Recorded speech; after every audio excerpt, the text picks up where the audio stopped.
నియోజకవర్గ కేంద్రమైన దర్శిపట్నంలో వైఎస్ఆర్ కాంగ్రెస్ పార్టీ కార్యాలయ నిర్మాణానికి బుధవారం భూమి పూజ కార్యక్రమం నిర్వహించారు.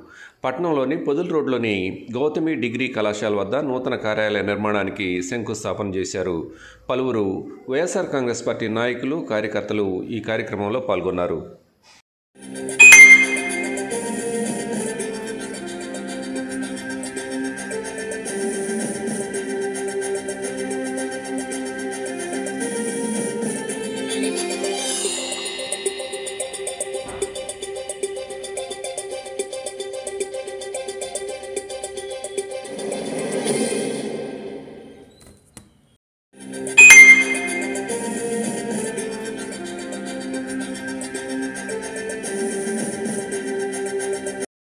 Like, share, subscribe, and get notification.